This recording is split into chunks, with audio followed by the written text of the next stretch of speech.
ส่วน3ของผู้หญิงช่องคลอดแห้งช่องคลอดแห้งไม่ใช่เฉพาะก่อนจะวัยทองผู้หญิงสาวๆก็เป็นกันช่องทางพิเศษของเธอที่เราเรียกว่าช่องคลอดเนี่ยข้างหน้ามันมีประตู2บานปิดอยู่เหนือประตู2บานมันจะมีปุ่มเปิดประตูอยู่ปุ่มนึงจริงๆแล้วเวลาเราจะเข้าบ้านใครมันต้องกดกิ่งเปิดประตูใช่ไหมตัวเองนะโดยปกติเขาจะเรียกว่าท่าบัตเตอร์ไฟเขาเอานิ้วกลางแตะที่ปุ่มนั้นนะแล้วก็คลึงเบาๆคลึงไปเรื่อยๆน้ำหล่อลื่นจอผู้หญิงส่วนใหญ่ในปัจจุบันนะครับนอนไม่หลับคิดเรื่องอะไรเยอะมากเครียดทำไงเธอก็เล่าให้ AI ฟังเวลานอนไม่นอนเวลาตื่นไม่ตื่นก็เดินทางแบบซอมบี้การลดน้ำหนักจนกระทั่งผอมโกรกเพื่อหุ่นสวยงามจะได้ถ่ายรูปลง Instagram เนี่ยอันนี้เป็นปัจจัยเสี่ยงที่ร้ายแรงมากผอมปุ๊บกระดูกมันจะบางการสูบบุหรี่สูบหนึ่งฟึบอนุมูลอิสระมันกระเด้งมาเป็น10ล้านตัวเลยนะไม่มีแม้แต่หยดเดียวของเหล้าที่ปลอดภัยแต่ดันออกข่าวว่ากินเหล้าแล้วอายุยืนดูปลาท่องโกะไอตัวไหนที่ทอดแล้วเหลืองเกรียมน้ำมันพวกนั้นทอดมาแล้ว500รอบตัวนี้เป็นสาเหตุของการแก่ชราก่อนวัยเขาบอกว่าผู้หญิงวัยทองเนี่ยเป็นเรื่องธรรมชาติมากเลยเดี๋ยวก็หายไปเองไม่จำเป็นต้องไปเจอหมอหรอกคนเป็นมาแบบหลายพันปีแล้วค่ะอาจารย์ทำไมเราต้องทนนอนไม่หลับเราไม่ต้องทนหงุดหงิดทำไมต้องเหงื่อออกนี่มันมีวิธีอันที่1ในแต่ละ EP หมอและทีมงานตั้งใจเตรียมข้อมูลรีเสิร์ชมากๆเพื่อให้เป็นประโยชน์สำหรับทุกคนโดยที่จะเชิญแพทย์ผู้เชี่ยวชาญมาพูดคุยแลกเป็นประโยชน์พอเข้าไปดูหลังบ้านพบว่า 80% ของผู้ชมไม่ได้กดติดตามหรือกด subscribe ถ้าใครคิดว่าพอดแคสต์แนวนี้มีประโยชน์ช่วยกดติดตามและ subscribe เป็นกำลังใจให้หมอและทีมงาน create content แนวนี้ด้วยนะคะและเพื่อเป็นการขอบคุณถ้าเรามี subscriber ครบ 200,000 คนเมื่อไหร่ทางทีมงานจะแรนดอมเลือก3ผู้โชคดีให้ปรึกษาสุขภาพกับหมอถ้าใครอยู่ต่างจังหวัดหรือต่างประเทศสามารถปรึกษาทางออนไลน์ได้ค่ะขอบคุณมากค่ะสวัสดีค่ะยินดีต้อนรับสู่ Doctor's Talk Podcast ที่หมอและผู้เชี่ยวชาญด้านสุขภาพจะมาคุยประเด็นเรื่องสุขภาพต่างๆทางช่อง Zero Six This episode has English subtitle Please click on subtitle button อยู่กับหมอเอมมี่แพทย์ผู้เชี่ยวชาญด้านเวชศาสตร์ป้องกันวัยทองเป็นคำที่หลายคนอาจคุ้นเคยแต่คิดว่าเป็นเรื่องไกลตัว50กว่าค่อยว่ากันทั้งที่ความเป็นจริงแล้วอายุ30ก็อาจจะเผชิญกับมันได้แต่เราไม่เข้าใจว่ามันคืออะไรและจะป้องกันได้อย่างไรทั้งที่ความเป็นจริงแล้วเราสามารถป้องกันได้และสามารถทำให้เรามีสุขภาพและมีคุณภาพชีวิตที่ดี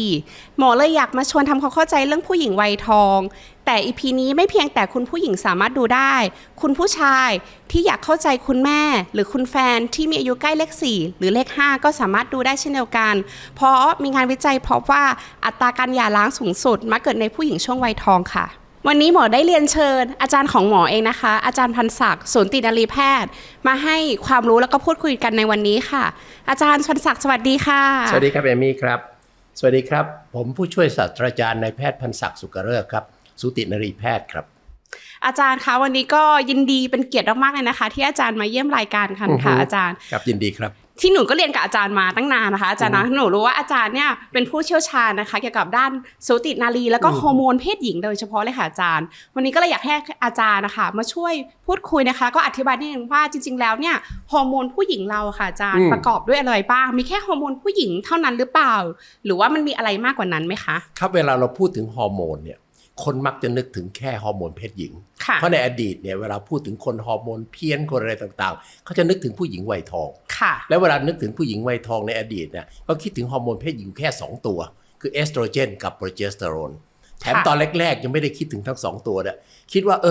ช่วงประจำเดือนหมดรังไข่หยุดทำงานฮอร์โมนเพศหญิงตัวหลักที่เขาเรียกว่าเอสโตรเจนมันตกลงเลยทำให้เกิดอาการต่างๆนานาซึ่งในความเป็นจริงในปัจจุบันเราก็รู้แล้วว่ามันไม่ใช่การที่จะเกิดวัยทองนั้นมันเป็นเรื่องต่อเนื่องมาตั้งนานแล้วนะครับก็คือเราต้องมองว่ามนุษย์เราเนี่ยการเจริญเติบโตการทำงานการแก่ชราและอะไรทั้งหลายเนี่ยมันควบคุมโดยสารที่เราเรียกว่าฮอร์โมนงั้นคนก็มีความเข้าใจผิดเรื่องเลยอดีตว่าฮอร์โมนคืออะไรวันนี้ก็เลยคุยให้กระจ่างเลยนะหมอเอมี่นะว่าฮอร์โมนเนี่ยมันก็คือสารชีวเคมีซึ่งร่างกายเราผลิตออกมาจากต่อมไร้ท่อเวลาพูดคำว่าต่อมไร้ท่อเนี่ยเราต้องแยกให้ออกว่าร่างกายมนุษย์มันมีต่อมมีท่อกับต่อมไร้ท่อเช่นต่อมน้ำตาไงเขาเรียกว่าต่อมมีท่อต่อมตรงนี้ออกตรงนี้ต่อมน้ำลายตรงนี้ออกตรงนี้แต่ต่อมไร้ท่อเนี่ยมันอาจจะอยู่ตรงไหนของร่างกายก็ได้ แล้วมันสร้างสารเข้าไปในกระแสเลือดสารนั้นเราเรียกว่าฮอร์โมนแล้วมันก็ไปตามกระแสเลือดไปยังอวัยวะซึ่งเขาควบคุมการทำงานถูกไหมครับงั้นฮอร์โมนจริงๆคืออะไรฮอร์โมนก็คือสารในร่างกายที่มนุษย์สร้างออกมาเพื่อควบคุมการทำงานของอวัยวะต่างๆในร่างกายให้ทำงานเป็นปกติสุขนั้นร่างกายเราก็จะมีการทำงานที่ประสานสอดคล้องกันโดยกระบวนการนี้แหละเมื่อฮอร์โมนปกติดีมนุษย์จึงมีความเป็นปกติสภาพก็คือสุขภาพดีทีนี้เราต้องรู้ในฐานะสูตินรีแพทย์พูดเป็นประจำแล้วคนก็ถามด้วยว่าทำไมอาจารย์ต้องบอกว่าหลัง35ปีอย่ามีลูกนะ มีลูกเดี๋ยวลูกไม่ดีเดี๋ยวลูกพิการเดี๋ยวลูกแท้งลูกอะไรต่างๆเราก็ต้องรู้ว่าผู้หญิงเนี่ยจะเริ่มการตกไข่ก็ประมาณอายุสัก14-15นะครับตอนนั้นก็เรียกว่าเริ่มมีประจำเดือนถูกต้องไหมครับแล้วไข่มันก็จะโตขึ้นไปเรื่อยๆพอมันโตได้ที่มันก็จะตกออกแล้วมันก็รอว่าจะมีปฏิสนธิจากสเปิร์มไหมถ้าไม่มีมันก็จะฝ่อไปงั้นวงจรผู้หญิงอย่างเงี้ยเขาเรียกว่าประจำเดือนนึกออกไหมครับประจำเดือนก็คือพอเริ่มประจำเดือนมาใช่ไหมครับไข่เจริญเติบโตไปเรื่อยๆไอ้ไข่ที่โตขึ้นไปเนี่ยมันสร้างฮอร์โมนเพศหญิงที่ชื่อว่าเอสโตรเจนเอสโตรเจนนี้ก็ทำให้ผิวสวยตาใสอารมณ์ดีสมองไม่เป็นอัลไซเมอร์ความจำดีนึกถึงเรื่องอะไรต่างๆดีรวมทั้งมันก็เกิดความงามความมั่นใจแต่ขณะเดียวกันเนี่ยเวลามันมีฮอร์โมนเอสโตรเจนมากๆในทางด้านจิตใจเนี่ยมันก็จะมีความเป็นผู้หญิงนึกออกไหมก็คือบางทีก็อยากให้คนมาเอาใจอะไรต่างๆที่เราดูกันเนี่ยนะครับเขาก็ต้องมีฮอร์โมนเพศหญิงตัวที่2ที่เรียกว่าโปรเจสเตอโรนซึ่งจะเกิดขึ้นเมื่อไข่ตกเพราะไข่ตกเนี่ยตัวไข่ไปปฏิสนธิหรือไม่ปฏิสนธิเราไม่รู้จริงไหมแต่เปลือกไข่เนี่ยเขาจะต้องสร้างฮอร์โมนตัวที่2เขาเรียกว่าโปรเจสเตอโรนไอ้เจ้าโปรเจสเตอโรนก็จะสร้างความสมดุลกับฮอร์โมนเอสโตรเจนตัวแรกพอมันเกิดสมดุลยังไงล่ะฮอร์โมนโปรเจสเตอโรนก็ทำให้อารมณ์ดีมีความสงบหลับสบายนึกออกไหมครับงั้นพอประสานกันพวกนี้ปุ๊บเนี่ยผู้หญิงก็จะมีความสบายๆเรื่อยๆแต่เมื่อจะเกิดช่วงเวลาหนึ่งก่อนจะมีประจำเดือนเราเรียกว่าช่วงก่อนมีประจำเดือนนะมันจะเกิดเสียสมดุลของฮอร์โมนเพศหญิง2ตัวนี้คือเอสโตรเจนกับโปรเจสเตอโรนก็จะเกิดอาการที่เราเรียกว่าเพี้ยนประจำเดือนเพี้ยนประจำเดือนภาษาอังกฤษเขาเรียกว่า premenstrual syndrome กลุ่มอาการก่อนมีประจำเดือน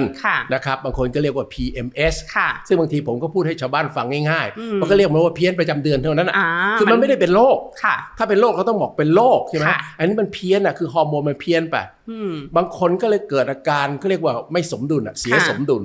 ก็เกิดปรี๊ดแตกอารมณ์เสียหงุดหงิดฉุนเฉียวอะไรต่างๆไปหมดเลยนะครับอาการพวกนั้นเราก็นั่งมองผู้หญิงแต่ละเดือนก็จะเป็นอย่างเงี้ย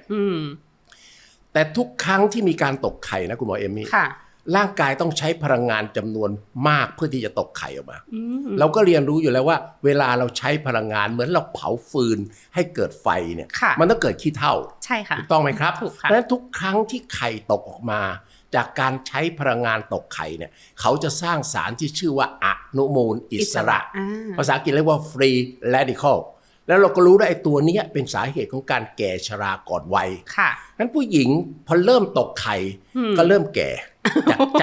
จากที่รังไข่นะยังไม่ได้ของที่ตัวนะที่รังไข่นะรังไข่ก็เริ่มแก่ทีนี้พอ35เนี่ยมันได้ที่35นี่ก็แปลว่าไอ้ไข่ที่ตกหลัง35เนี่ยมันเป็นไข่ซึ่งโดนอนุมูลอิสระทำลายมาเรื่อยๆถูกไหมโดยเฉพาะถ้าเจ้าของตัวเนี่ยไม่รู้จักเรียนรู้ที่จะรักษาสุขภาพให้ดีนอนหลับพักผ่อนให้พอเพียงมีชีวิตตามนาฬิกาชีวภาพอะไรทั้งหลายเนี่ยก็ยิ่งเกิดอนุมูลอิสระเยอะแยะแถมไอสารไอข้างนอกเลยสารเคมีต่างๆโอ้โห PM 2.5 บอกเขาแต่ตกลงผู้หญิงเดี๋ยวนี้เขาเลยแก่ก่อนวัยที่รังไข่เนาะพอจนถึงอายุ50คราวนี้ได้ที่รังไข่มันหยุดทำงานไอ้คำว่าหยุดทำงานเนี่ยมันเป็นแค่หยุดนะไอ้หยุดนะเขาเรียกว่ามีโนพอสก็คือไม่มีประจำเดือนอีกต่อไปใช่ไหมฮะนะถูกต้องไม่แค่วันเท่านั้นเองผู้หญิงไทยหรือผู้หญิงทั่วโลกเนี่ยมันหมดประจำเดือนเฉลี่ยเท่ากันเชื่อไหม50 ปี50 ปีทั่วโลกเลยเหรอคะ50 ปีแต่อาการต่างๆที่เกิดขึ้นเนี่ยมันเกิดมาก่อนได้5 ปีแล้วหลังได้5 ปีไอ้ช่วงนั้นเนี่ยก็จะเป็นช่วงที่ผู้หญิงจะมีอาการที่เราเรียกว่าเลือดจะไปลมจะมาเลือดจะไปลมจะมาเชื่อไหมฝรั่งยังพูดเหมือนกันเลยฝรั่งบอกว่า blood is dying the wind is blowing บอกมันคำเดียวกันเลยนะคิดเหมือนกันมันแปลว่าอะไรแปลว่าอยู่ดีๆผู้หญิงก็จะเพี้ยน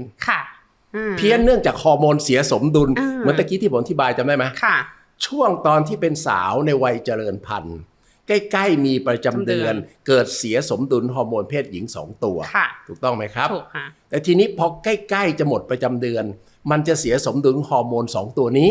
นึกออกไหมครับก็คือปริมาณของการตกไข่มันจะลดลงพอการตกไข่มันลดลงฮอร์โมนที่เกิดจากการตกไข่ที่เราเรียกว่าโปรเจสเตอโรนก็จะลดลงคราวนี้ก็เสียศูนย์เลยเอสโตรเจนก็จะสูงขึ้นโปรเจสเตอโรนก็จะตกลงถูกต้องไหมครับยิ่งต่ำกว่าเดิมถูกไหมอาจารย์นั้นอาการนั้นก็เหมือนอาการตอนจะมีประจำเดือนที่เพี้ยนแหละแต่คราวนี้แทนที่มันจะเพี้ยนเดือนละหนมันอาจจะเพี้ยนวันละหลายหนเพราะว่าฮอร์โมนคราวนี้มันไม่นิ่งแล้วนี่แล้วคนก็ไปมองว่าไอ้เนี่ยบางคนก็บ้าไปแล้วบางคนก็อะไรไปแล้วแล้วก็อยู่ดีๆบางคนนะที่กลายเป็นนางฟ้าดีๆอาจจะกลายเป็นนางร้ายไปดื้อเลยโดยที่ไม่รู้ตัวไงแล้วเขาก็บอกไม่รู้ตัวนึกออกไหมครับบางคนรู้ตัวก็คุมไม่ได้เพราะเวลาฮอร์โมนเสียสมดุลเนี่ยตัวที่คุมยากที่สุดคืออารมณ์โดยเฉพาะผู้หญิงเนี่ยขึ้นอยู่กับอารมณ์เพราะไอ้ตัวโปรเจสเตอโรนที่ทำให้สงบมันลดลงคราวนี้ก็ปรีแตกสิก็พรุ่งพลาดเลยใช่ไหมครับเนี่ยก็คือเกิดอาการแล้วพอคนไม่รู้ก็นึกว่าเป็นโน่นไปนี่ไปแต่สิ่งที่มันมีต่อเนื่องจากอันนั้นที่ทำให้ผู้หญิงกลุ่มนี้มีปัญหาก็คือเราก็ต้องรู้ว่ากลุ่มอาการก่อนจะหมดประจำเดือนถูกต้องไหมครับที่เราเรียกว่า perimenopause ถูกต้องนะครับช่วงนี้ผู้หญิงเมื่อเสียสมดุลอะไรเกิดขึ้นอันดับแรกคือร้อนวูบวาบ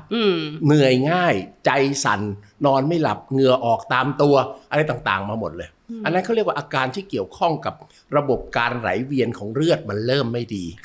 พอระบบการไหลเวียนของเลือดมันไม่ดีเนี่ยมันไปกระทบกับตัวที่รับรู้ความร้อนความเย็นที่สมองเนี่ยมันก็เกิดปัญหาหมอไม่ลองนึกดูนะถ้าเรามีผู้หญิงกับผู้ชายสักคนสักอย่างละคนใกล้ๆวัยทองทั้งคู่เนี่ยนะแล้วอยู่ด้วยกันแล้วอยู่ด้วยกันเรานึกสภาพไปนะครับเพราะผมเจอสิ่งที่เราพูดว่าผู้หญิงก็มักจะนอนดึกจริงไหมจริงค่ะแต่ผู้ชายมักนอนหัวค่ำกว่าคุณผู้ชายก็เดินเข้าไปนอนในห้องนอนแล้วเปิดอุณหภูมิไว้25 องศาซึ่งเขาบอกเอาสบายส่วนผู้หญิงเนี่ยท่านขี้ร้อนท่านก็นั่งดูทีวีอยู่ในห้องข้างล่างก็20 องศาถูกต้องไหมครับพอคุณผู้หญิงดูสบายแล้วก็กลับห้องเดินเข้าไปในห้องเป็นไงนี่มันร้อนตายทำไมมันร้อนอย่างนี้เพราะตัวเองอยู่เย็นๆมาก็ไปรีอุณหภูมิลงมา20แล้วก็ไหมแล้วตัวเองก็เข้าห้องน้ำไปอาบน้ำส่วนคุณสามีซึ่งอยู่25มาตั้งนานพอลงมา20เป็นไงก็หนาวหนาวเธอก็เอาผ้าห่มถูกต้องไหมครับถูกค่ะผ้าห่มเสร็จกำลังสบายคุณภรรยาอาบน้ำเสร็จถูกไหมครับอาบน้ำได้อาบน้ำอะไรอาบน้ำอุ่นสิอาบน้ำอุ่นพอเดินเข้ามาเป็นไงหนาวคราวนี้ก็เป็นไงครับหลีขึ้นตกลงสามีเดี๋ยวก็นรกเดี๋ยวก็สวรรค์นะครับร้อนหนาวตลอดเวลานั่นเรื่องที่1เลยนะเรื่องที่2เนี่ยตะกี้ที่คุณหมอมีถามว่าผู้หญิงมีแค่เอสโตรเจนโปรเจสเตอโรนเปล่ามันมีฮอร์โมนที่เรียกว่าเทสโทสเตอโรนด้วยและคนชอบไปแยกว่าไอ้เทสโทสเตอโรนเป็นฮอร์โมนผู้ชายซึ่งไม่ใช่มันเป็นฮอร์โมนที่เราเรียกว่าเซ็กส์ฮอร์โมนแล้วเซ็กส์ฮอร์โมนไม่ได้เกี่ยวกับเรื่องเซ็กนะมันเกี่ยวกับเรื่องฮอร์โมนทางด้านเพศผู้หญิงเนี่ยต้องมีฮอร์โมนเทสโทสเตอโรนด้วยฮอร์โมนเทสโทสเตอโรนเนี่ยมันสร้างที่รังไข่คือถ้าผู้หญิงคนนั้นอารมณ์ดีไม่เครียดเนี่ยต่อมหมวกไตทำงานดีเขาก็จะมีฮอร์โมนต่อมหมวกไตที่ชื่อว่า DHEAS ผู้หญิงที่รีแลกซ์ผู้หญิงที่ผ่อนคลายตัวนี้ก็ดีแล้วถ้าผู้หญิงคนนั้นมีชีวิตตามนาฬิกาชีวภาพไปโดนแดดโดนอะไรบ้างมันก็กระตุ้นให้สร้างเทสโทสเตอโรนดีพอเทสโทสเตอโรนดีเนี่ยความคิดที่ดีของผู้หญิงที่มีเทสโทสเตอโรนดีคือมันจะคิดโลจิกมันจะคิดเป็นตรรกะมันจะคิดเป็นหลักการแต่พอถึงหมดประจำเดือนฮอร์โมนที่เป็นหลักการหายคราวนี้ก็ไม่มีหลักการแล้วสิก็มีแต่อารมณ์ใช่ไหมก็ไปกันหมดร่วมกันตรงนั้นนี่คือลากลึกจริงๆเลยนะครับทีนี้ถ้าคนไม่เข้าใจเนี่ย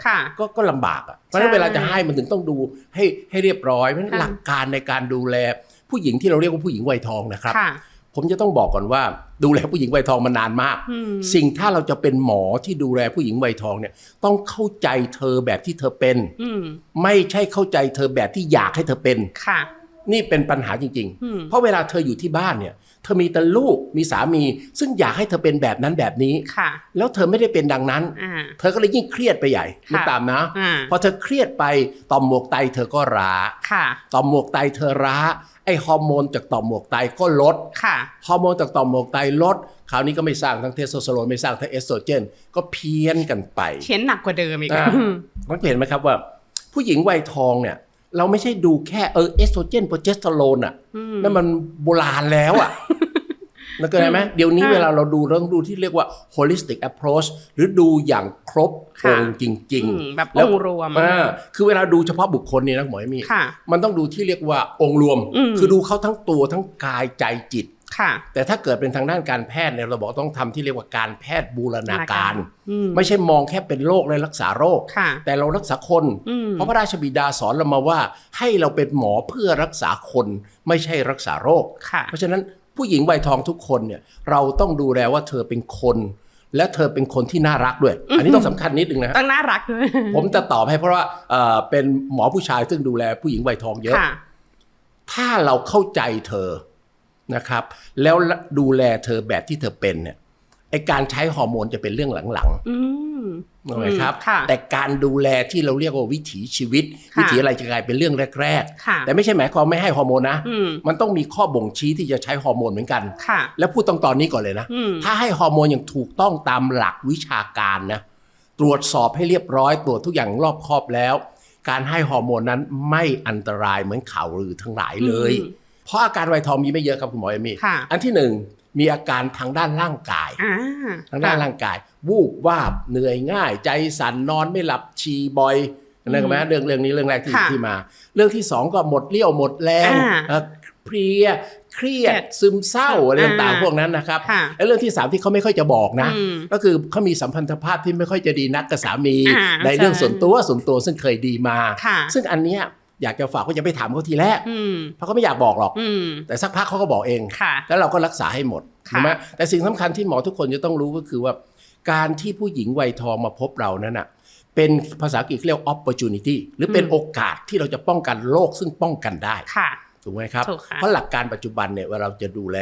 คนที่มาปรึกษาเรื่องสุขภาพเนี่ยเราจะต้องป้องกันโรคซึ่งป้องกันได้ซึ่งส่วนใหญ่คืออาการแก่ก่อนวัยและเราก็ต้องยืดเวลาความเป็นหนุ่มเป็นสาวของเขาออกไปโดยปรับเปลี่ยนพฤติกรรมโดยการปรับสารอาหารโดยการให้ฮอร์โมนที่เหมาะสมกับเขาเนี่ยพวกนี้ก็จริงๆก็เป็นมาตรฐานการดูแลแล้วนะครับเพราะเราจะไม่มองว่าผู้หญิงวัยทองเป็นโรคอีกต่อไปแต่เราจะมองว่าเราจะทำอย่างไรให้เขามี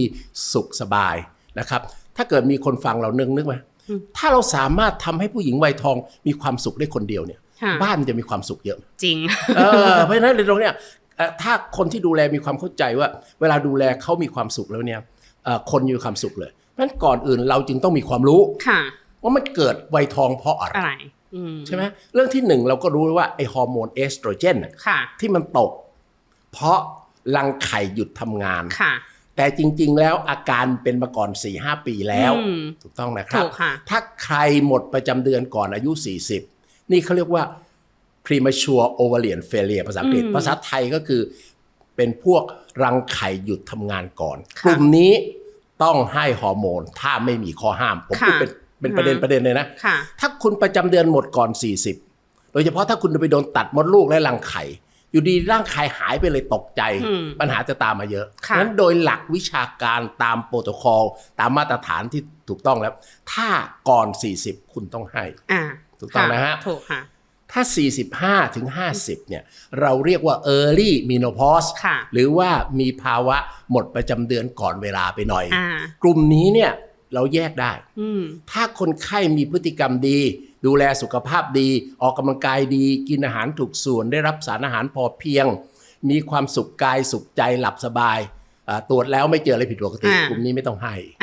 แต่ถ้าอีกกลุ่มหนึ่งมีอาการร้อนวูบวาบเหนื่อยง่ายใจสั่นอะไรต่างๆที่ภาษาแพทย์ก็เรียกวาโซมอเตอร์โกลด์สแตนดาร์ดหรือการรักษาที่ถูกต้องดีที่สุดก็คือต้องให้ฮอร์โมนกึ่งธรรมชาติที่มีคุณสมบัติเหมือนฮอร์โมนในร่างกายเข้าไปเพื่อปรับสมดุลและเมื่อปรับแล้วอาการจะดีขึ้น3 เดือนขึ้นไปไม่ใช่3 วันใช่ค่ะอาจารย์เพราะคนไข้ส่วนใหญ่ใจร้อนค่ะอาจารย์นั้นเห็นไหมครับถ้าเราเป็นคนที่จะดูแลคนไข้เนี่ยก่อนแรกเนี่ยเราต้องให้อธิบายเขาฟังว่าฮอร์โมน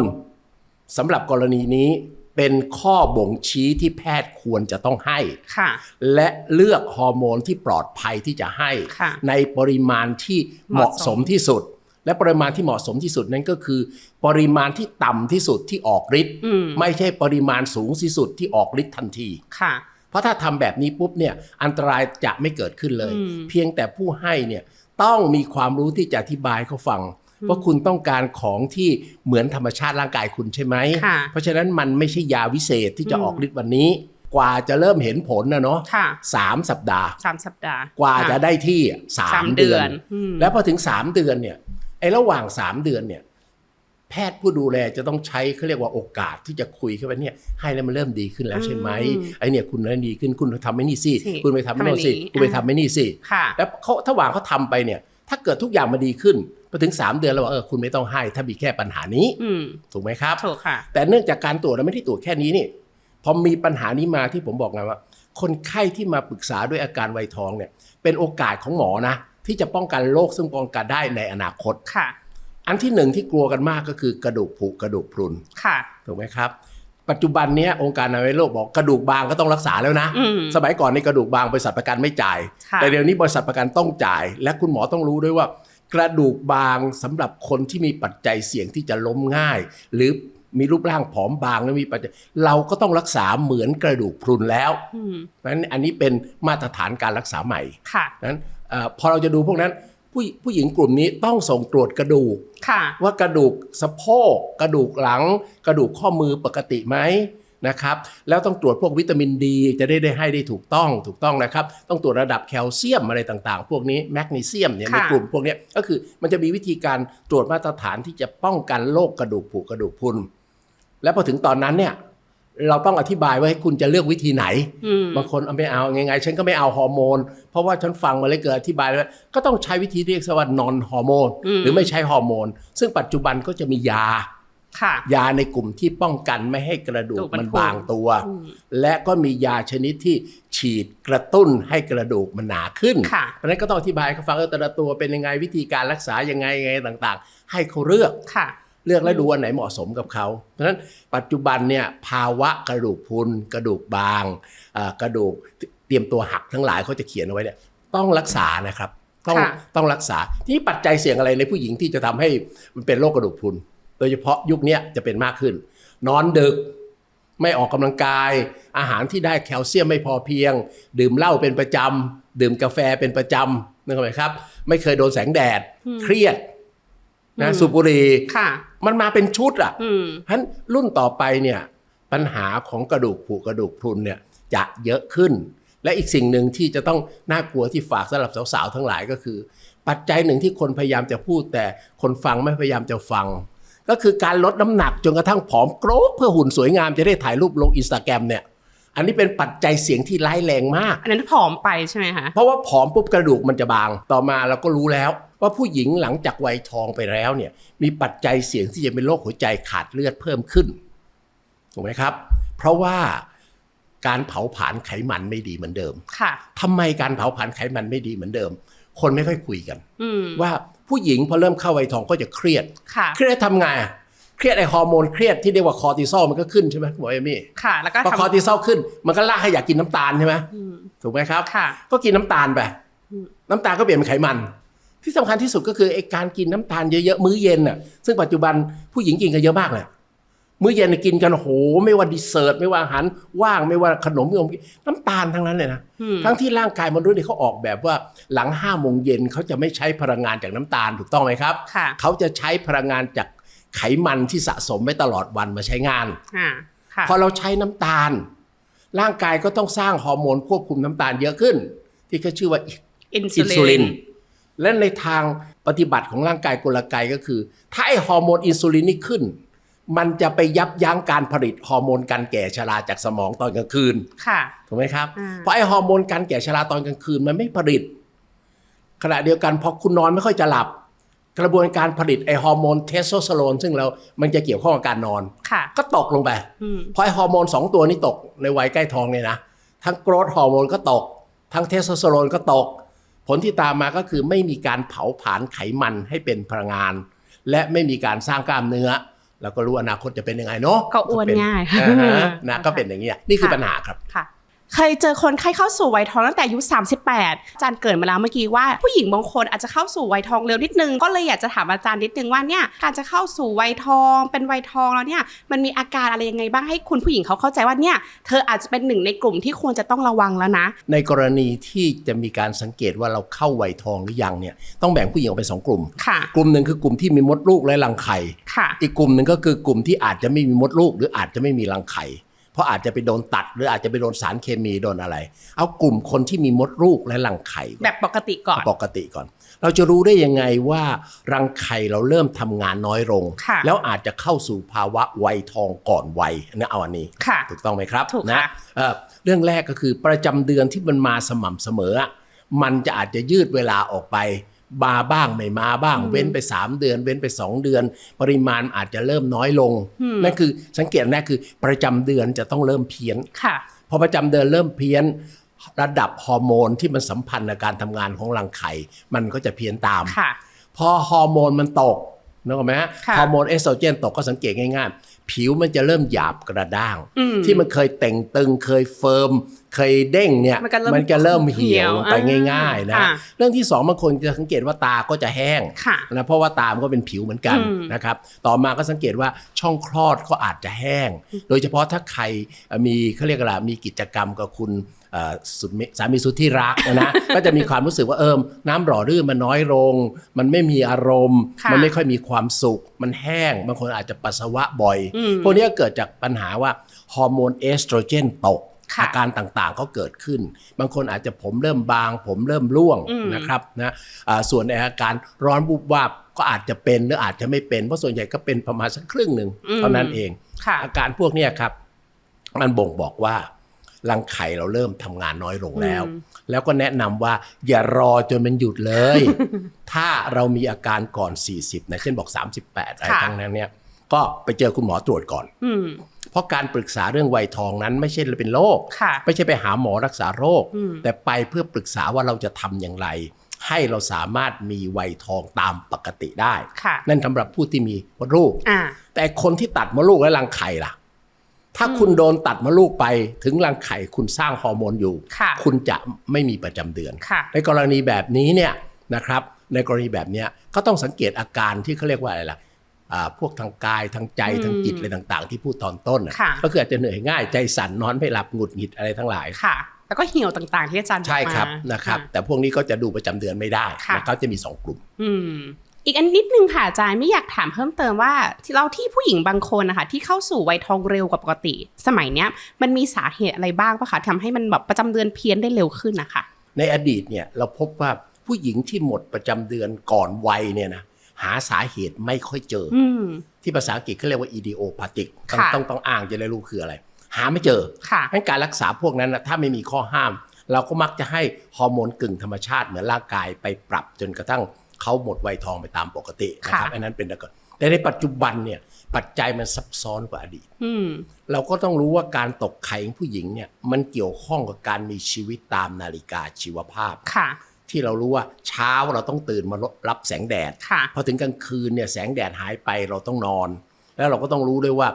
ไอ้ช่วงเวลาที่สำคัญที่สุดคือช่วงเวลาประมาณเที่ยงคืน2 ชั่วโมงหลังจากนั้นจะเป็นช่วงเวลาที่ร่างกายสร้างฮอร์โมนออกมาเยอะเพื่อจะควบคุมทั้งหลายเราเห็นว่าปัจจัยแรกที่สำคัญที่คนยุคปัจจุบันเนี่ยอาจจะเกิดอาการเพี้ยนคือรังไข่เริ่มทำงานน้อยลงจะบอกเอาวัยทองเลยมันน่ากลัว เริ่มทำงานน้อยลงจนกระทั่งร่างกายเริ่มขาดนะครับขาดฮอร์โมนเรื่องแรกก็คือความเครียดความเครียดอันเกิดจากการทำงานความเครียดอันเกิดจากการใช้ชีวิตประจำวันความเครียดอันเกิดจากการขี้กังวลและความเครียดอันเกิดจาก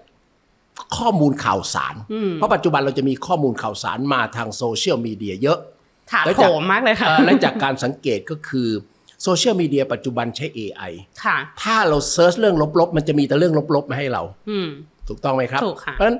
ผู้หญิงในกลุ่มนี้ซึ่งมีเครียดเรื่องอื่นพอไปปรึกษาจะได้แต่เรื่องลบๆเข้าไปผลที่ตามมาเธอก็จะต้องมองโรคในแง่ร้ายและเมื่อมองโรคในแง่ร้ายก็จะนอนไม่หลับเพราะคิดเรื่องต้องไหมครับเพราะพอคิดเรื่องที่นอนไม่หลับสิ่งที่อันตรายที่สุดของการนอนไม่หลับก็คือระบบการผลิตฮอร์โมนทุกชนิดนะ ทุกชนิดเลยไม่ใช่เฉพาะฮอร์โมนเพศหญิงนะมันจะทำงานเสื่อมประสิทธิภาพเกิดการเสียสมดุลเกิดการขาดและผลที่ตามมาก็คือร่างกายเราก็จะยิ่งเครียดมากขึ้นอะไรต่างๆมากขึ้นเป็นวัฏจักรความล้มเหลวพอมันเริ่มเครียดมากขึ้นอะไรต่างๆมากขึ้นมันก็จะยิ่งนอนไม่หลับคราวนี้ไอ้นอนไม่หลับอันเนี้ยจะกลายเป็นโรคแล้วโรคนอนไม่หลับซึ่งเขาก็มีว่าถ้าคุณนอนไม่หลับเป็นเวลาติดต่อกันเท่านี้อะไรต่างๆจะเป็นคนในกลุ่มนี้ก็จะต้องไปปรึกษาคุณหมอแล้วคุณหมอที่ปรึกษานะครับก็จะส่วนใหญ่เนาะส่วนมาก ก็จะเป็นคุณหมออายุรกรรมและก็คุณหมอทางด้านจิตแพทย์ที่ได้ตามมาก็คือยานอนหลับยาคลายกังวลยาต้านซึมเศร้าซึ่งยาทุกชนิดที่ทำให้พวกเธอหลับเนี่ยจะออกฤทธิ์ที่ประสาทส่วนกลางนะครับประสาทส่วนกลางเพื่อทำให้ประสาทส่วนกลางสงบแล้วจะได้นอนหลับแต่เราก็รู้ว่าประสาทส่วนกลางนั้นมีความสำคัญมากเพราะตอนกลางคืนขณะที่เรานอนหลับสนิทตามธรรมชาตินะครับที่ไม่มีอะไรมาเกี่ยวข้องเนี่ยระบบประสาทส่วนกลางจะสั่งให้สมองส่วนหน้ากระตุ้นการผลิตฮอร์โมนการแก่ชราการทำงานทั้งหลายออกมาเพราะฉะนั้นเมื่อเรารับประทานยาในกลุ่มนี้ถึงแม้ว่าจะมียาบางชนิดซึ่งผู้ผลิตอ้างว่าไม่กระทบนะครับอะไรก็แล้วแต่ส่วนใหญ่กระทบที่ตามมาก็คือคนกลุ่มนี้จะไม่ค่อยมีสัญญาณส่งจากสมองส่วนกลางไปส่วนหน้ากระตุ้นให้มีการผลิตฮอร์โมนการแก่ชรารวมทั้งฮอร์โมนที่ควบคุมการตกไข่สุดท้ายผู้หญิงกลุ่มนี้ก็จะไม่ตกไข่เมื่อไม่ตกไข่ก็เป็นไม่ตกไข่ที่ภาษาอังกฤษเราเรียกว่า idiopathic หรือว่ายาทำนะพอไม่ตกไข่คราวนี้ก็เกิดปัญหาใช่ไหมฮะอาการต่างๆวัยทองก็จะตามมากลุ่มนี้เราก็ค่อนข้างที่จะเจอเยอะนะครับถ้าเกิดว่าไปเจอคุณหมอธรรมดาทั่วไปเขาก็ให้กินยาคุมไปเลยให้กินยาคุมไปเลยซึ่งถามว่ามันทำยังไงมันทำให้มีแค่ประจำเดือนเท่านั้นเองแต่ว่าสมุดฐานของโรคหรือปัญหายังไม่ได้รับการแก้ไขถูกไหมครับซึ่งจะต้องมีการปรับเปลี่ยนพฤติกรรมให้กลับมานอนหลับให้ดีขึ้นขณะเดียวกันก็ต้องมีการดูว่าเขามีภาวะที่เรียกว่าฮอร์โมนต่อมหมวกไตซึ่งมันล้าไปหรือเปล่าและปรับแก้ไขอีกอันหนึ่งที่สำคัญในต่อมหมวกไตร้ายต่างๆก็คือไม่โดนแสงแดดตอนเช้าเลยวิตามินคือถ้าเรามองทั่วไปนะคุณหมอเอมี่ก็จะมองว่าขาดวิตามินดีเพราะขาดวิตามินดีก็จะทำให้การสร้างเทสโทสเตอโรนอะไรต่างๆน้อยลงแต่สิ่งที่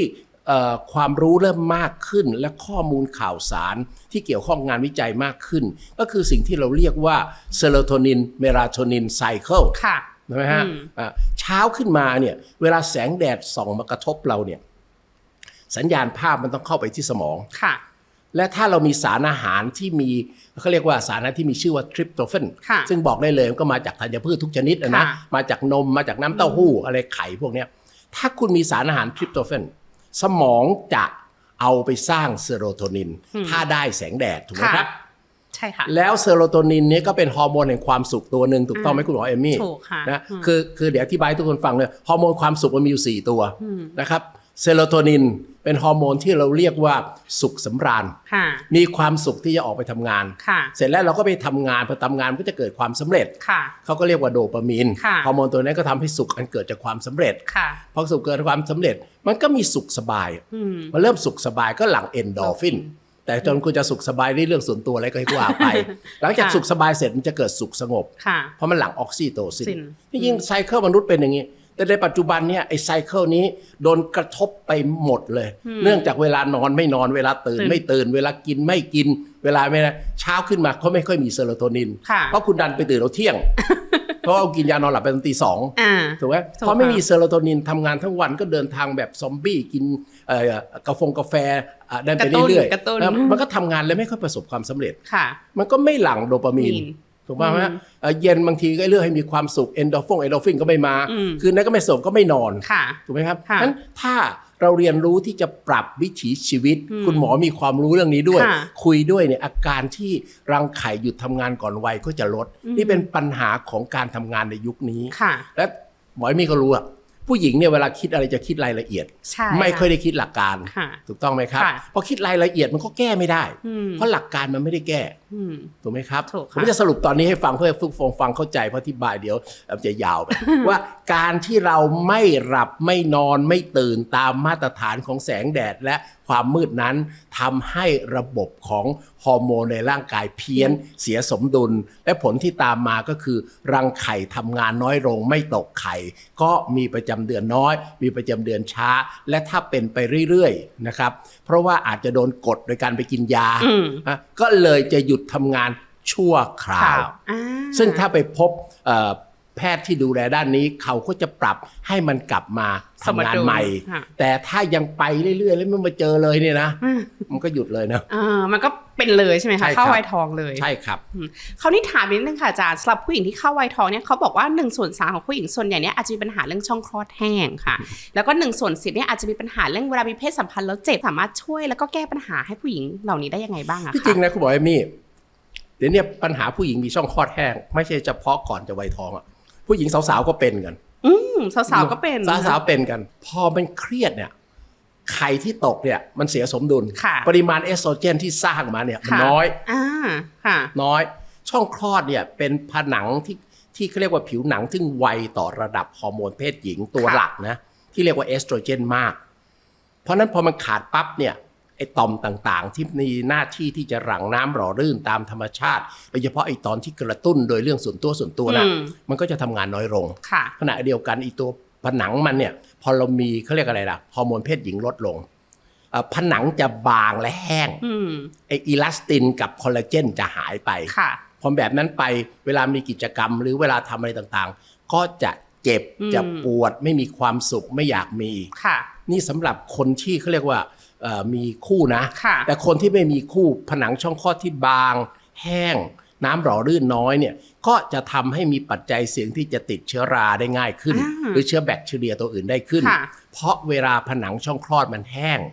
มันก็จะสร้างแป้งที่เรียกว่าไกลโคเจนน้อยลงพอสร้างตัวนี้น้อยลงมันก็ไม่มีสารอาหารให้แบคทีเรียที่อยู่ในทางเดินของระบบนิ้วผู้หญิงเนี่ยเจริญเติบโตแบคทีเรียก็ชื่อว่าแลคโตแบซิลลัสและพอเขาไม่เจริญเติบโตเขาก็เป็นไงเขาก็ไม่สร้างกรดแลคติกก็เลยทำให้เชื้อโรคอื่นเข้ามาง่ายมันเลยเป็นวงจรวิธีการรักษาง่ายมากก็คืออันที่หนึ่งรักษาโดยใช้ฮอร์โมนเฉพาะที่สองรักษาโดยไม่ใช้ฮอร์โมนแต่ส่วนใหญ่ประสบการณ์ก็คือเรามักจะใช้รักษาร่วมกันทีนี้เอาแบบใช้ฮอร์โมนก่อนฮอร์โมนเพศหญิงที่ใส่เฉพาะที่เนี่ยเป็นฮอร์โมนเพศหญิงที่เราเรียกว่า E3 หรือเอสโตรอลฮอร์โมนเพศหญิงจะมีเอสโตรไดออลหรือ E2 แล้วก็อีสโตรนหรือว่า E1 อีสโตรนเนี่ยจะอยู่ในไขมันผู้หญิงเนี่ยนะส่วนอีสโตรไดออลก็เป็นฮอร์โมนเพศหญิงตัวหลักแล้วก็จะมีอีสโตรอลไอฮอร์โมนที่ส่วนใหญ่ใส่ในช่องคลอดเนี่ยจะเป็นอีสโตรอลหรือ E3 ก็ฝากคุณหญิงทั้งหลายว่าE3 เนี่ยมันเป็นฮอร์โมนต้านมะเร็งครับเพราะฉะนั้นเวลาคุณหมอเขาให้ฮอร์โมนใส่ช่องคลอดอย่าไปโอ้เดี๋ยวเป็นมะเร็งอีกแล้วแต่ก็จริงๆแล้วในปัจจุบันเนี่ยเราก็รู้ว่าถึงจะเป็น E อื่นให้ไปมันก็ปลอดภัยแล้วล่ะถ้าให้ถูกต้องแต่พูดให้ฟังซะเลยว่าเฉพาะที่ตรงเนี้ยถ้าเราใส่เฉพาะที่เนี่ยก็ไม่มีปัญหาอะไรนะครับถึงที่ใส่เข้าไปเป็นไอ E2 ก็ไม่เป็นอะไรเพราะโดสที่เขาคำนวณมันออกฤทธิ์เฉพาะนั้นไปทำอะไรพอเราใส่ฮอร์โมนเอสโตรเจนเข้าไปมันจะทำให้ผนังช่องคลอดหนาขึ้นคอลลาเจนมาอิลาสตินดีถูกต้องไหมครับความยืดหยุ่นอะไรดีเมื่อหนานุ่มชุ่มชื้นก็จะผลิตน้ำหล่อลื่นออกมาดีเรื่องส่วนตัวก็ไม่มีปัญหาเรื่องการติดเชื้อก็ไม่มีปัญหาทีนี้สำหรับกลุ่มคนซึ่งให้ไม่ได้บางคนอาจจะมีปัญหาที่เขาเรียกว่ามียีนหรือกรรมพันธุ์ซึ่งถ้าให้ฮอร์โมนเดี๋ยวจะกระตุ้นสารก่อมะเร็งอะไรก็ว่าไปนะครับก็จะต้องให้ชนิดที่เขาเรียกว่าไม่ใช้ฮอร์โมนในปัจจุบันจะมี2 อย่างหนึ่งมันจะเป็นเหมือนเขาเรียกว่าสารที่เข้าไปให้ความชุ่มชื้นไม่ใช่สารหล่อลื่นนะพวกเควายไอเยลลี่ยังไม่ต้องใช้นะครับคนละเรื่องกันสารตัวนี้เมื่อให้เข้าไปเนี่ยบีบเข้าไปครับบีบฟืบเข้าไปมันจะเป็นหลอดบีบเข้าไปสัปดาห์สัก2 ครั้งมันจะไปเคลือบผนังช่องคลอดพอเคลือบผนังช่องคลอดครั้งนี้ผนังช่องคลอดมันก็ไม่เสียน้ำเมื่อไม่เสียน้ำผนังช่องคลอดมันก็จะหนาขึ้นเมื่อมันหนาขึ้นเป็นยังไงมันก็จะได้ดีขึ้นปัญหามันอยู่ตรงนี้คนที่จำหน่ายหรือคนที่ผลิตไม่อธิบายต่อว่าให้เอาไปสอดเรียนมันจะดีขึ้นนึกออกไหมครับช่องคลอดมันแห้งๆอยู่ เอาเข้าไปมันน้ำไม่ออกจริงแต่ไม่มีอะไรไปกระตุ้นเขาเลยเนี่ยมันจะออกได้ไงทีนี้ไอ้เรื่องที่พูดนี้ก็ต้องพูดต่อไปนะครับว่าไม่ได้สอนเรื่องลึกซึ้งหรือเรื่องเอ็กอะไรทั้งหลายถ้าผู้หญิงลองนึกตามไปนะหัวเอมมี่ช่องทางพิเศษของเธอที่เราเรียกว่าช่องคลอดเนี่ยข้างหน้ามันมีประตู2 บานปิดอยู่ถูกต้องไหมครับเนื้อประตู2 บานมันจะมีปุ่มเปิดประตูอยู่ปุ่มหนึ่งนะครับภาษาอังกฤษเขาเรียกว่า clitoris นะครับจริงๆแล้วเวลาเราจะเข้าบ้านใครมันต้องกดกิ่งเปิดประตูใช่ไหมคุณเอมี่นะใช่แล้วเพราะฉะนั้นสิ่งที่ต้องทำนะครับโดยเฉพาะที่เรียกว่า clitoral stimulation พูดภาษาอังกฤษภาษาไทยฟังแล้วก็เดี๋ยวจะว่าว้าวหวานแบบก็คือการกระตุ้นที่ปุ่ม clitoris ด้วยตนเองนึกออกไหมครับโดยปกติเขาจะเรียกว่าท่า butterfly นะก็คือเวลานอนในท่าเหมือนขึ้นขยั่งนะครับแล้วมือก็อย่างนี้ก็เหมือนบัตเตอร์ฟลายใช่ไหมแล้วนิ้วกลางเนี่ยจะเป็นนิ้วที่นั่นเขาเอานิ้วกลางแตะที่ปุ่มนั้นนะแล้วก็คลึงเบาๆถ้าคลึงไปเรื่อยๆน้ำหล่อลื่นมันจะออกถูกต้องไหมครับน้ำหล่อลื่นเขาก็จะออกแบบนี้เขาก็เป็นการออกกำลังกายอยากให้คุณผู้หญิงฟังว่าผมสอนการออกกำลังกายนะไม่ได้สอนเรื่องอื่นแต่เวลาฟังแล้วฟังให้มันเป็นการออกกำลังกายหน่อยก็ส่วนใหญ่บางทีผู้หญิงก็ถามต่อ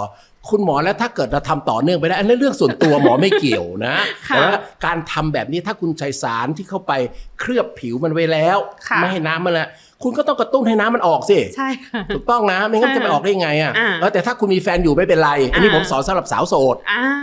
หรือสาวโสดที่สาวที่มีแฟนแล้วแต่ตอนนั้นมันยังเจ็บอยู่ไม่อยากให้แฟนโดนก็โดนตัวเองกระตุ้นก่อนจนพร้อมแล้วก็ไปทำได้แค่นี้ครับก็เรียบร้อยคราวนี้ค่ะอาจารย์อยากถามเพิ่มนิดนึงเพราะว่าที่เราคุยกันมาเรื่องของผู้หญิงอะค่ะอาจารย์ว่าบางคนเข้าสู่วัยทองมีอาการนู่นนี่นั่นแต่คราวนี้ค่ะมีงานสตั๊ดดี้นิดนึงค่ะว่า UVA Health เขาพบว่าผู้หญิงกว่า 55% ค่ะอาจารย์ที่อายุ 30-35 เนี่ยถ้าเข้าสู่วัยทองเนี่ยอาจจะมีอาการปานกลางถึงรุนแรงเลยไม่ใช่อาการน้อยๆคราวนี้ก็เลยอยากรู้ว่าปัจจัยที่ทำให้เขามีอาการวัยทองที่แบบรุนแรงค่อนข้างมากกว่าคนทั่วไปเนี่ยเกิดจากอะไรได้บ้างอะคะเราต้องมองก่อนว่าการที่ฮอร์โมนเสียสมดุลไปคือเมื่อกี้พูดมาตลอดเลยผู้หญิงจะมีฮอร์โมน2 ตัวคือเอสโตรเจนกับโปรเจสเตอโรนก็จะเสียสมดุลช่วงที่เสียสมดุลและเราเห็นชัดๆก็เริ่มตั้งแต่เริ่มมีประจำเดือนที่มีอาการที่เรียกว่า PMS หรือเพี้ยนประจำเดือนเราพบว่าผู้หญิงที่มีอาการ PMS รุนแรงหรือเป็นจนต้องใช้ยาหรือเป็นอาจจะต้องพบจิตแพทย์อะไรกลุ่มนี้มีโอกาสที่จะมีอาการก่อนหมดประจำเดือนและอาการของการหมดประจำเดือนรุนแรงกว่านะครับคือมันเป็นต่อเนื่องกันมาใช่ไหมก็คือถ้าคุณเป็น PMS มาก่อนนะครับแล้วคุณมีอาการรุนแรงตอนท้ายคุณก็จะเป็นวัยทองที่อาการรุนแรงอันนั้นชัดเจนตรงไปตรงมาเพราะมันสัมพันธ์กันกับการเสียสมดุลฮอร์โมนก็เลยมีคำถามมาข้างหลังที่เขาทำวิจัยต่อไปว่าแล้วอะไรมันอยู่เบื้องหลังนั้นผู้หญิงกลุ่มไหนที่มันมีปัญหาพวกนี้จะมีงานวิจัยหลายอย่างแต่ก็ต้องให้ฟังหูไว้หูเพราะงานวิจัยในปัจจุบันนี้เนี่ยคนที่ทำงานวิจัยหลายต่อหลายงานวิจัยก็หิวแสง ผู้หญิงผู้ชายก็เหมือนกันกลางคืนจะมีการสร้างฮอร์โมนเทสโทสเตอโรนเหมือนกันฮอร์โมนเทสโทสเตอโรนเป็นฮอร์โมนของตรรกะเป็นฮอร์โมนของที่เรียกว่าเป็นแนวคิดหลักการถูกต้องไหมครับถ้าเสียเทสโทสเตอโรนไปอะไรจะเกิดขึ้นมันก็ไม่มีหลักการไม่มีตรรกะก็จะกลายเป็นจินตนาการกลายเป็นอารมณ์ไปสมองมนุษย์เนี่ยซีกซ้ายจะเป็นตรรกะซีกขวาจะเป็นอารมณ์ถูกต้องไหมครับมันก็บาลานซ์กันอยู่นะครับคนกลุ่มที่เสียสมดุลของกลุ่มนี้เวลาฮอร์โมนมันเพี้ยนอาการที่เกิดขึ้นมันจะรุนแรงกว่าเรามองก่อนนะว่าเวลาเราเป็นผู้หญิงแล้วเราเกิดอาการวัยทองเราร้อนเราเหงื่อออกเรานอนไม่หลับเราไม่แล้วบ่นให้คนรอบข้างจะฟังไหมคุณเอมี่ไม่ฟังแถมยังฟังหน้าเบื่อพูดซ้ำแล้วซ้ำอีกไม่ต้องอายุน้อยๆหรอกครับอายุเท่าไหร่ก็โดนเพราะคนข้างๆพอเริ่มไม่ฟังเธอไม่รู้จะเล่าให้ใครฟังเธอก็เล่าให้ AI ฟังAI มันก็ตอบกลับมาทางลบไปด้วยกันนี่คือปัญหาผู้หญิงเครียดง่ายเรื่องนี้เครียดง่ายตอนที่รู้สึกว่าทอดทิ้งตอนรู้สึกว้าเหวโดยเฉพาะถ้าเป็นตอนช่วงที่ฮอร์โมนมันตกพอดีเนี่ยแล้วมันเกิดเรื่องร้ายๆเข้าไปมันจะฝังอยู่ในใจเลยแล้วจะแก้ยากมากเพราะเขาไม่ยอมแก้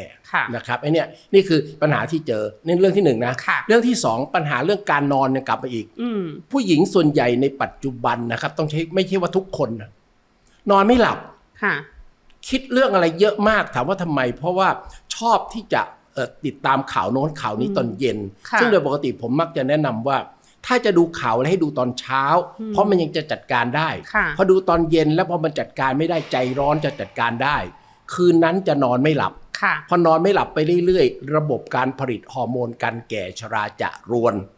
ระบบการควบคุมการตกไข่จะรวนพอมันรวนทั้งเมนรวมทั้งฮอร์โมนทำให้มีเรี่ยวมีแรงมันก็เพี้ยนครับพอมันเพี้ยนรังไข่ไม่ทำงานก็เกิดอาการเหมือนเขาเรียกอาการเหมือนวัยทองเพราะจริงๆใช่ไหมบอกว่าวัยทองไม่ได้เป็นโรคในวัยทองมันเกิดฮอร์โมนเสียสมดุลฮอร์โมนขาดฮอร์โมนอะไรต่างๆทำให้เกิดอาการอาการแบบนั้นมันเกิดตอนไหนก็ได้ของชีวิตนะเพียงแต่ว่ามันจะเป็นแล้วไม่หยุดหรือเป็นแล้วดูแลได้เท่านั้นเองก็ถ้าจะฝากก็ฝากว่าถ้าเริ่มรู้สึกเพี้ยนๆแบบนี้นะครับนะ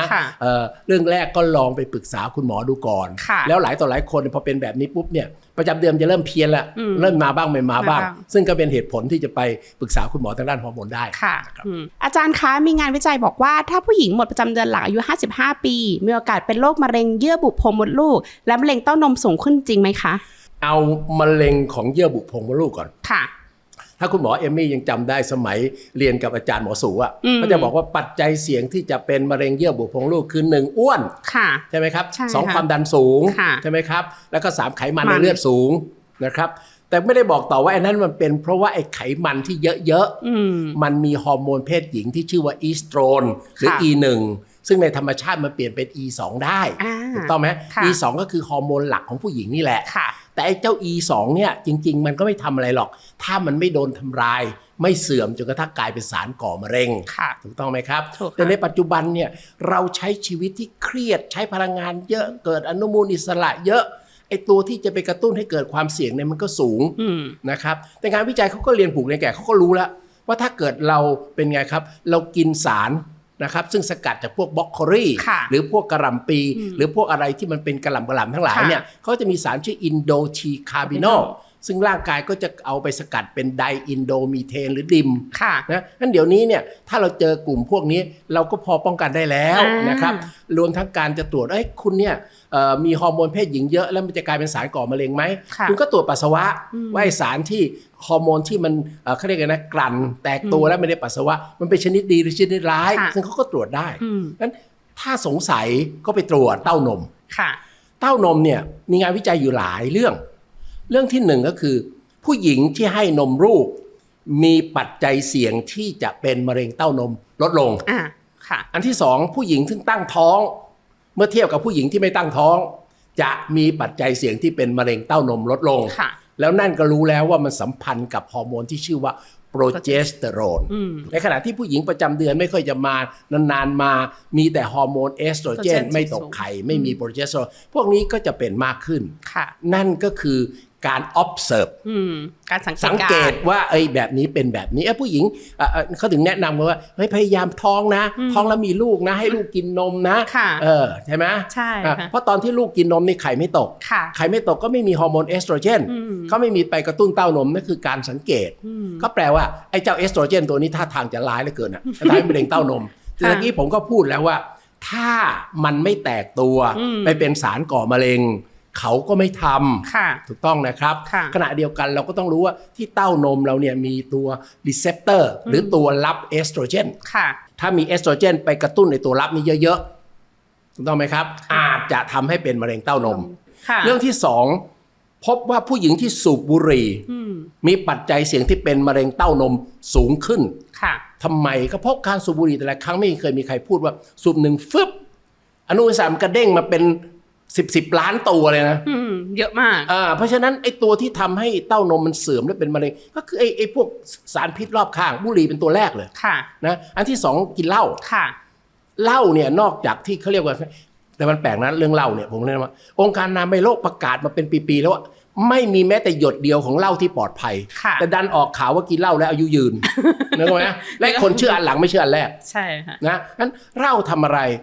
หนึ่งเหล้าที่กินเข้าไปเป็นพลังงานที่สูง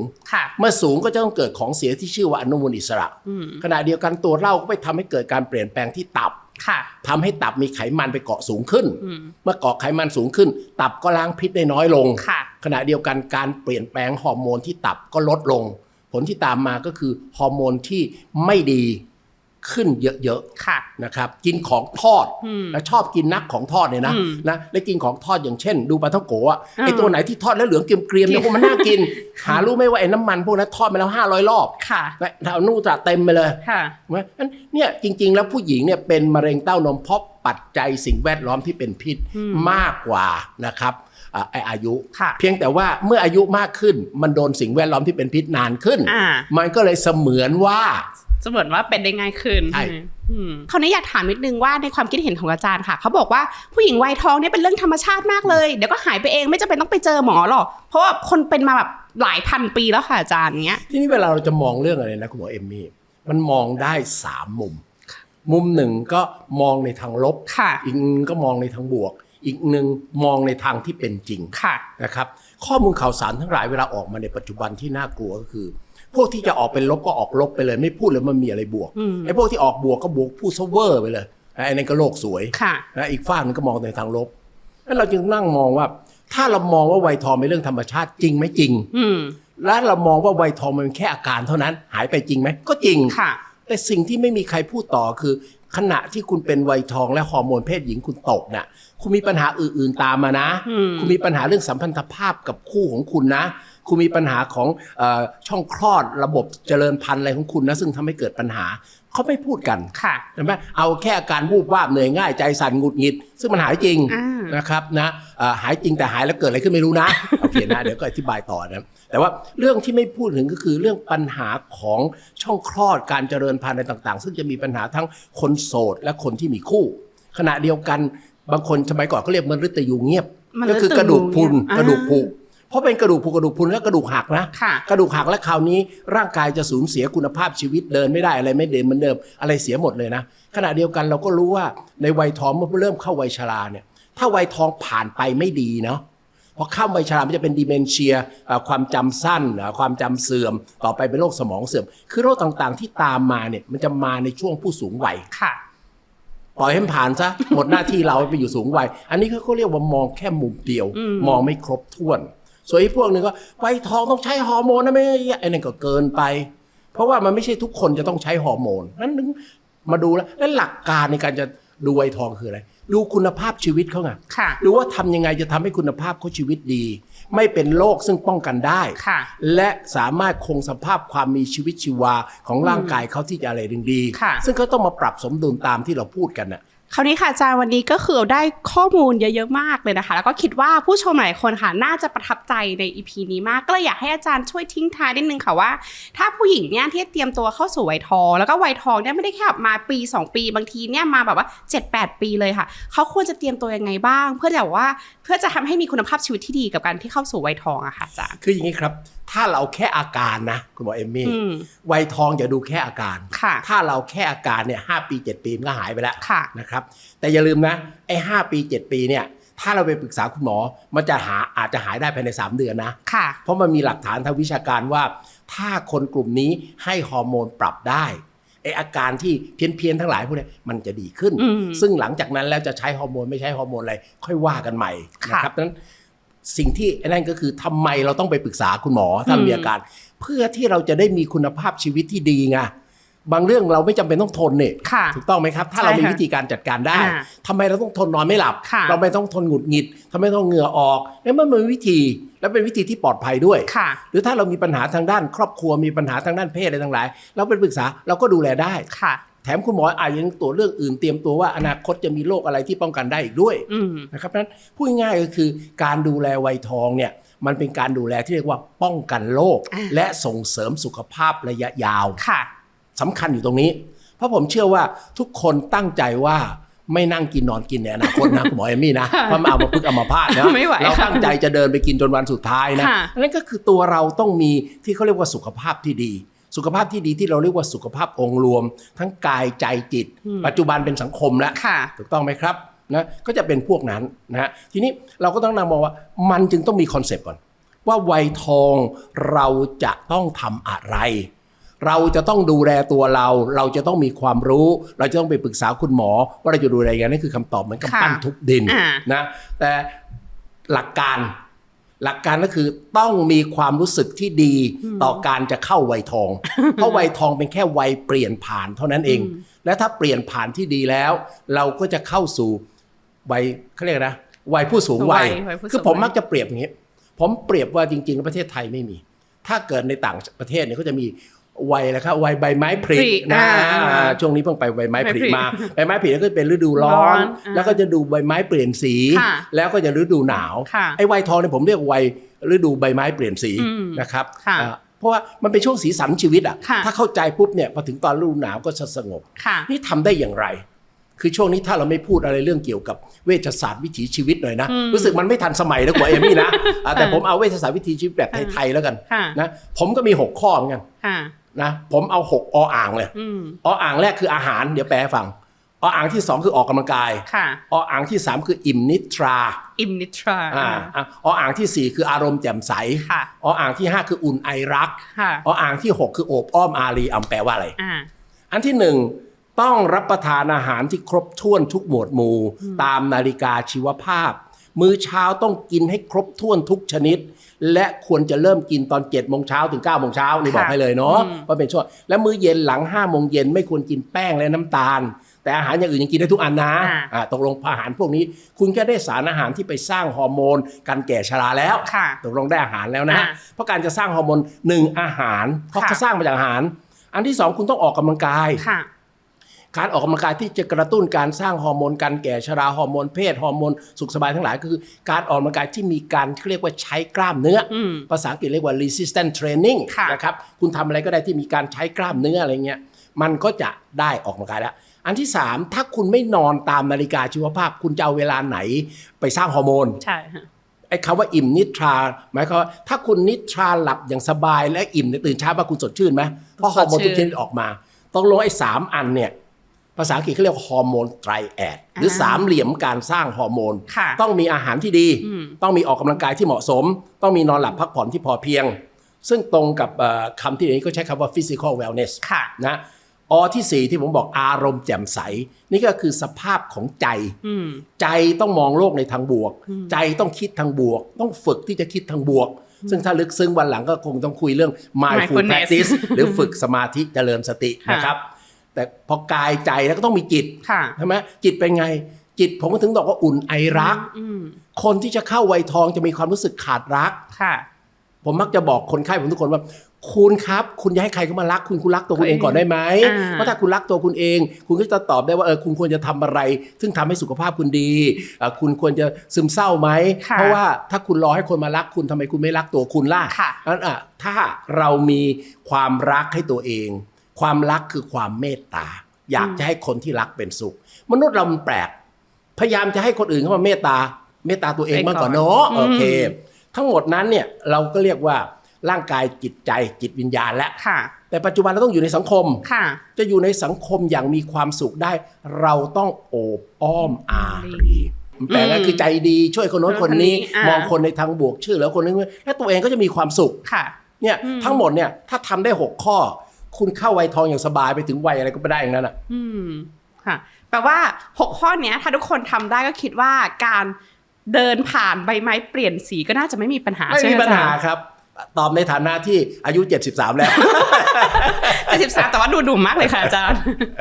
เพราะว่าถ้าเราทำได้6อย่างนี้นะเราจะไม่แก่ชราหรอกเพราะว่าพอเราทำได้6อย่างนึกออกไหมถ้าเราสุขภาพเราดีใช่ไหมเราอยากไปทำเรื่องตรงนี้ให้คนเขามีความสุขอ่ะแล้วเราก็มีความสุขกับบ้านก็ไม่มีปัญหาหรอกใช่ไหมครับเพราะฉะนั้นวัยทองไม่ใช่วัยปัญหา